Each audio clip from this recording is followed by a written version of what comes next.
علاج بھی دین اسلام نے ہمیں بتایا ہے۔ نفسیاتی مسائل میں سے احساس کمتری ایک بہت بڑا مسئلہ اور ایک بہت بڑی وجہ ہے کہ اپنی ذات کے حوالے سے منفی تعصب قائم کر لینا اور دوسروں کے مقابلے میں اپنے آپ کو حقیر سمجھنا، نفسیات کی اصلاح میں اس کو احساس کمتری کہا جاتا ہے۔ اور جو شخص یا افراد اس مرض کا شکار ہوں وہ نہ تنہائی میں خوش رہ سکتے ہیں، نہ دوسروں کی مجلس میں وہ خوش رہ سکتے ہیں۔ اس عارضے کی بہت ساری وجوہات ہو سکتی ہیں، بچپن کی ناخوشگواریاں، والدین کا بچوں کے ساتھ ناروا سلوک، کہ اپنی اولاد کے ساتھ امتیازی سلوک نہ کرنا، جس کی وجہ سے بچوں میں سے کوئی ایسا بچہ جس کے ساتھ یہ معاملہ پیش آ رہا وہ احساس کمتری کا شکار ہو جاتا ہے، پھر ساری زندگی وہ اس مرض سے نکلتا نہیں۔ تعلیمی ناکامی وجہ بن جاتی ہے، جسمانی نقائص جو ہے وہ احساس کمتری کی وجہ بن جاتے ہیں۔ سماجی پیمانوں پر پورا نہ اترنا اور ان میں سے غربت بھی بعض دفعہ اس کا وجہ بن جاتی ہے اگر دین کے ساتھ تعلق نہ ہو۔ بچپن میں بے جا تنقید اور تضحیک کا نشانہ اگر کسی کو بنایا جائے تو یہ مرض جو ہے وہ دن بدن سرایت کرتے یہاں تک کہ اس کو احساس کمتری کا شکار اور مریض بنا کر رکھ دے۔ ہر چیز کا حل موجود ہے، اس کا حل بھی موجود ہے۔ اگر دین اسلام پر نظر ہو، قرآن و سنت کے ساتھ تعلق ہو، تو پھر وہ آدمی احساس کمتری کا شکار جو ہے وہ نہیں ہوتا۔ آقا دو عالم رحمت کائنات صلی اللہ علیہ وسلم نے ارشاد فرمایا، الناس کل بنی آدم، کہ سارے کے سارے انسان بنو آدم ہیں، حضرت آدم علیہ السلام کی اولاد ہیں۔ وآدم من تراب، اور حضرت سیدنا آدم علیہ السلام کو مٹی سے اللہ تعالیٰ نے پیدا فرمایا۔ قرآن کریم میں کئی مقامات پر اللہ تعالیٰ نے ارشاد لا فضل لعربی علی عجمی ولا لعجمی علی عربی ولا لابیض علی اسود ولا اسود علی ابیض الا بالتقوی، کہ سارے کے سارے بنی آدم ہیں اور حضرت سیدنا آدم علیہ السلام کو اللہ ذوالجلال نے مٹی سے پیدا۔ اعلیٰ آگاہ رہو، کسی عربی کو کسی عجمی پر، کسی عجمی کو کسی عربی پر کوئی فضیلت حاصل نہیں، کسی گورے کو کسی کالے پر، کسی کالے کو کسی گورے پر کوئی فضیلت حاصل نہیں۔ فضیلت کا معیار صرف اور صرف ایک ہے، الا بالتقوی۔ قرآن کریم میں اللہ تعالیٰ نے ارشاد فرمایا، یا ایھا الناس انا خلقناکم من ذکر وانثی، اے انسانوں اللہ تعالیٰ نے تمہیں ایک مرد اور ایک عورت سے پیدا کیا۔ وَجَعَلْنَاكُمْ شُعُوبًا وَقَبَائِلَ لِتَعَارَفُوا، اور یہ قوم قبیلے صرف اور صرف تعارف کا ذریعہ۔ إِنَّ أَكْرَمَكُمْ عِنْدَ اللَّهِ أَتْقَاكُمْ، اگر فضیلت کا کوئی معیار رب کائنات کے نزدیک ہے تو وہ صرف اور صرف تقوی ہے۔ ان اکرمکم عند اللہ اتقاکم۔ اور آپ صلی اللہ علیہ وسلم نے جاہلیت کی جتنے بھی چیزیں تھیں ان میں یہ سب سے بڑی چیز تھی، خاص طور پر عربی اور عجمی، پھر قریش، غیر قریش، تو فرمایا کہ ایک ہی معیار ہے تقوی اور فضیلت کا، وہ اللہ ذوالجلال کے نزدیک ان اکرمکم عند اللہ۔ اگر یہ چیز ذہن میں رہے پھر انسان کبھی احساس کمتری کا شکار نہیں ہوتا۔ نفسیاتی مسائل میں سے احساس محرومی، یہ بھی ایک اسباب میں سے بڑا سبب ہے۔ احساس محرومی وہ دماغی یا ذہنی ناخوشگوار کیفیت کا نام ہے جو اپنے مقصد یا خواہشات کے پورے نہ ہونے کی وجہ سے انسان کے اندر پیدا ہوتی ہے۔ یہاں بھی مسئلہ وہی دین سے دوری کا آتا ہے۔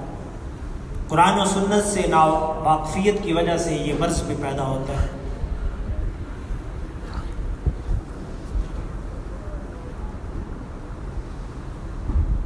اگر آدمی رضا بالقضاء پر راضی رہے، اللہ ذوالجلال کی رضا پر راضی رہے، تو پھر وہ ان بیماریوں کا شکار نہیں ہوتا، کیونکہ ایک بنیادی بات ہے کہ انسان کی خواہشات جو ہیں وہ لامحدود ہیں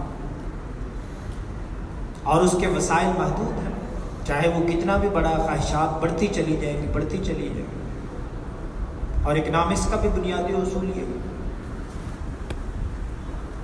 اور یہ بات بھی ذہن میں رہنی چاہیے کہ تمام کے تمام خواہشات کا حصول اس مادیت میں، اس دنیا میں ممکن نہیں ہے۔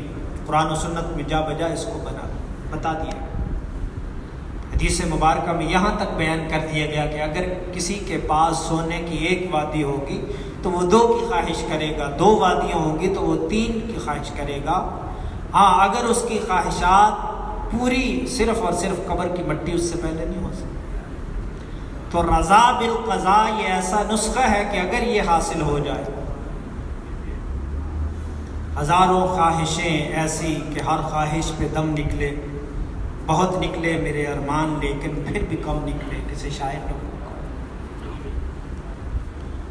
تو انسان جب اللہ تعالیٰ کی رضا پر راضی رہنا سیکھ لیتا ہے تو چاہے وہ جھونپڑی میں رہ رہا ہے، چاہے محل میں رہ رہا ہے، وہ اللہ کی رضا پر خوش۔ اور اگر اللہ تعالیٰ کی رضا پر خوش نہیں ہے پھر وہ محلات میں بھی رہ رہا ہے، پھر بھی وہ خوش نہیں۔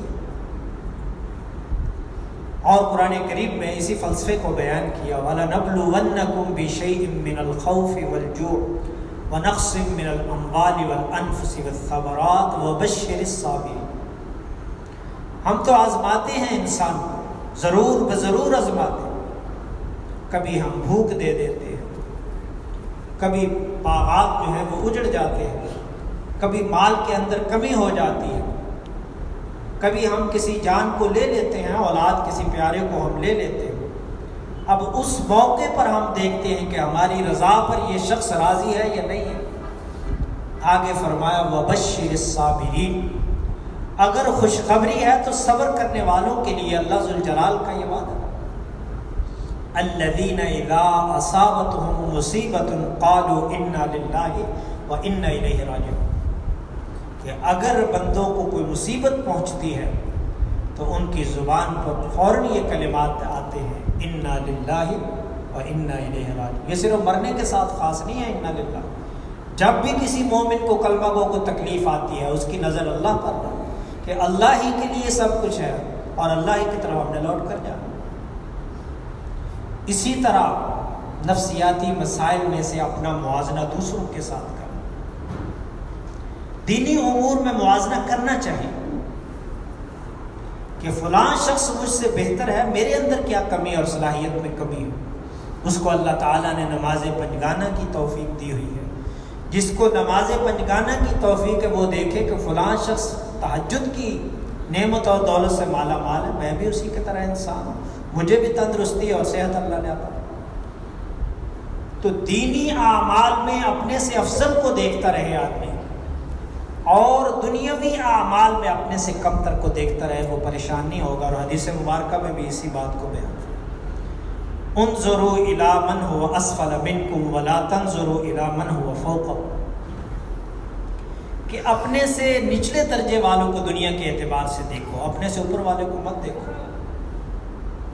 فَهُوَ أَجْدَرُ أَلَّا تَزْدَرُوا نِعْمَةَ اللَّهِ، یہ زیادہ لائق ہے کہ اللہ کی نعمتوں کا تم شکر کرو، نہ کہ ناشکری کرو۔ اب ایک آدمی ہے، اللہ تعالیٰ نے اس کو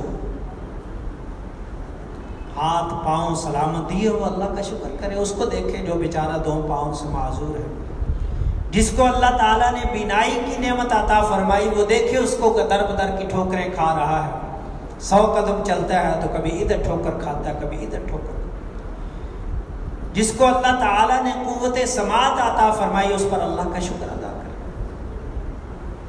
اگر اپنی چھت اور عطا فرمائی ہے تو اللہ کا شکر کرے، اپنے سے نچلے کو دیکھے۔ اب اگر 1 کنال والا 2 کنال کی طرف دیکھنا شروع کہ فلاں جو ہے میرے پڑوسی ہے 2 کنال کا بن، اب نفس کی جنگ شروع ہو جائے گی اور نفسیاتی مسائل میں وہ الجھتا چلا جائے گا۔ اب وہ اس تمنا اور آرزو میں ہے کہ میں بھی اس پڑوسی کے مد مقابل کیوں نہیں۔ اب ایک خرابی تو یہ ہوگی کہ رب کائنات کی ناشکری فوراً شروع ہوگی۔ ملے گا وہی جو اللہ تعالیٰ نے اس کے مقدر میں جیسے جب اور جہاں لکھا ہے وہ مل کر رہے گا، لیکن اب حلال و حرام کی تمیز بھی کھونا شروع ہو جائے گا، اللہ کی ناشکری بھی شروع ہوگی۔ اب جس کو 1 کنال کا مکان ملا وہ دیکھے میرے پڑوس میں 10 مرلے والا بھی ہے، 10 مرلے والا دیکھے 5 مرلے والا بھی ہے، 5 مرلے والا کرایہ دار کو دیکھ لے، کرایہ دار والے نے دیکھنا ہو تو جھونپڑی والے کو دیکھ لے، تو اللہ کا شکر کی کیفیت پیدا ہوگی۔ وہ کہے کم از کم میرے پاس کرائے کا مکان ہے، دھوپ گرمی سردی سے بچتا تو ہوں، یہ جھونپڑیوں والے بارش میں بیچارے کھڑے ہوئے، یا فٹ پاتھ پر ہی پیدا ہونے والے سونے والے بہت سے ملے۔ اللہ کی نعمت کا شکر ادا ہوگا۔ انظروا الی من هو اسفل منکم، آقا دو عالم رحمت کائنات صلی اللہ علیہ وسلم کہ دیکھو اپنے سے نچلے درجے والے کو دیکھو، اپنے سے اوپر والے کو مت دیکھو۔ پھر آدمی کی زبان سے جب بھی کوئی نعمت ملتی ہے تو وہ کہے گا اللہم لک الحمد ولک الشکر کل، اے اللہ تیرا شکر ہے، میں تو اس لائق نہیں تھا۔ اسی طرح احساس برتری بھی جو ہے نفسیاتی مسائل میں سے ایک بڑا مسئلہ ہے، یہ اس سے بھی زیادہ خطرناک مسئلہ ہے۔ احساس برتری کا شمار انسان آدمی شروع کر دے، اور یہی تکبر کی جڑ ہے۔ ابلیس شیطان مردود اسی احساس برتری کے احساس کی وجہ سے،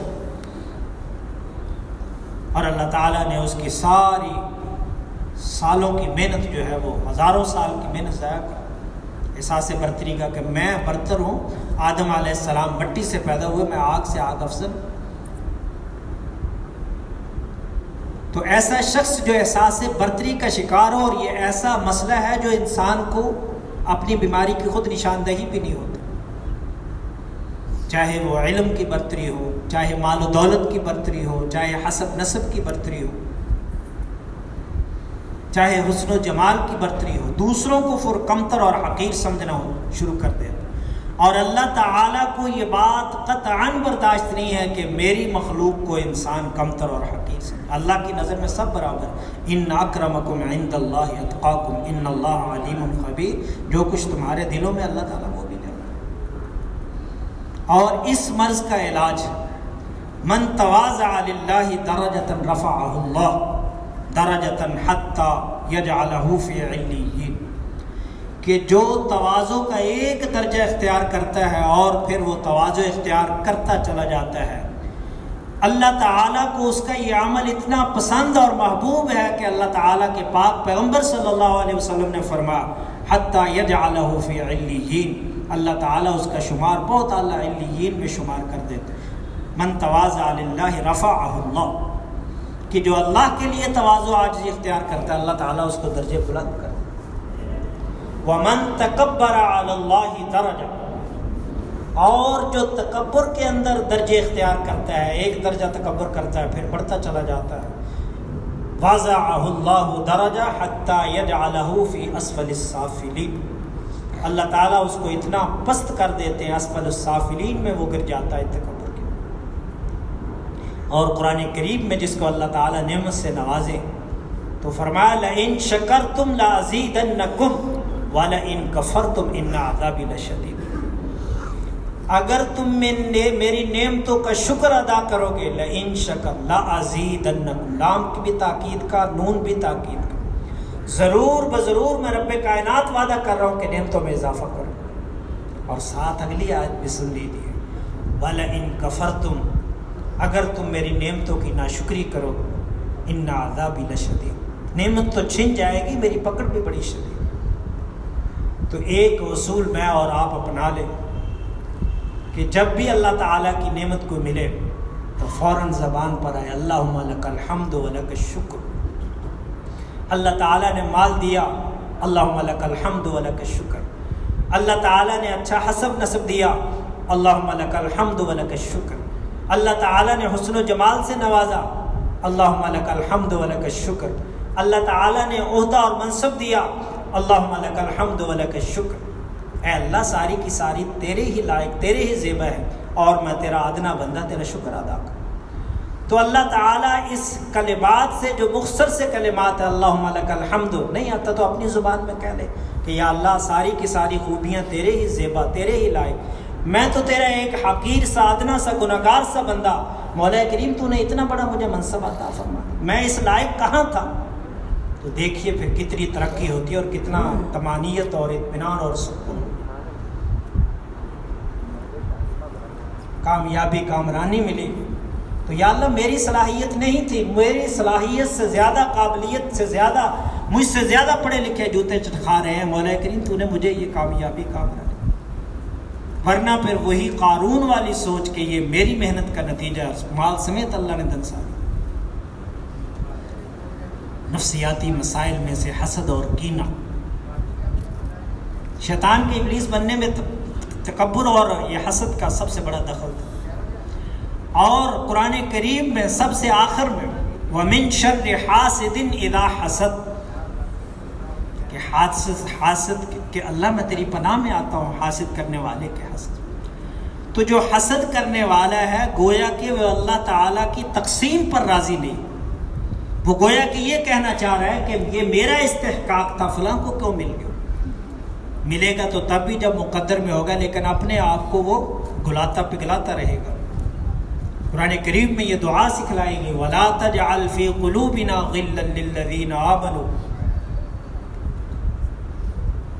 رَبَّنَا إِنَّكَ رَءُوفٌ رَحِيمٌ. اے اللہ ہمارے دل سے یہ کینہ، بغض نکال دیجئے، بے شک آپ مہربان ہیں، رحم کرنے والے. اسی طرح بے جا غصہ کرنا، اور غصے کا آنا یہ نفسیاتی مرض نہیں ہے. جہاں غصہ آنا چاہیے وہاں غصہ نہ آنا یہ بیماری ہے، لیکن بے جا غصہ کر لینا، حد سے تجاوز کر لینا، حدیث مبارکہ میں اس کی ممانعت ہے. لیکن جہاں غصہ آنا چاہیے ہمیں نہیں آتا، شریعت مطہرہ کے اصول پامال ہو رہے ہوں، دین اسلام کی حدیں ٹوٹ رہی ہوں، آقا دو عالم رحمت کائنات صلی اللہ علیہ وسلم کے اقوال، افعال، سنن مبارکہ روندے جا رہے ہو، غصہ نہیں آتا، ٹس سے مس نہیں آتا. لیکن اگر ایک گلاس قیمتی بچہ توڑ دے تو ہم غضبناک ہو جاتے ہیں، گویا کہ اس سنت کی اہمیت ہمارے نزدیک اس گلاس سے کم تھی. غصے کا آنا برا نہیں ہے، لیکن اس کا علاج حدیث مبارکہ میں بیان کیا گیا ہے. الذین ينفقون فی السراء والضراء والکاظمین الغیظ والعافین عن الناس واللہ یحب المحسنین. جو ہر طرح کے حالات میں، خوشی میں، غمی میں، اچھے برے حالات میں اللہ کے راستے میں خرچ کرتے. والکاظمین الغیظ، غصے کو پی جاتے، لوگوں کو معاف کر دیتے. تو یہ حال اللہ تعالیٰ نے بیان کیا. اسی طرح ڈپریشن جو ہے، اور ان تمام مسائل کا حل اللہ کی نعمتوں کی شکر گزاری، اللہ کا ذکر، الا بذکر اللہ تطمئن القلوب. آگاہ رہو کہ دلوں کا اطمینان اللہ تعالیٰ نے اپنی یاد اور اپنے ذکر میں رکھا. اللہ تعالیٰ سے دعا ہے کہ ان تمام اسباب کا قرآن و سنت کی روشنی میں اور جو حل بیان کیے گئے انہی کی روشنی میں اس کا حل کرنے کی توفیق عطا فرمائے. وآخر دعوانا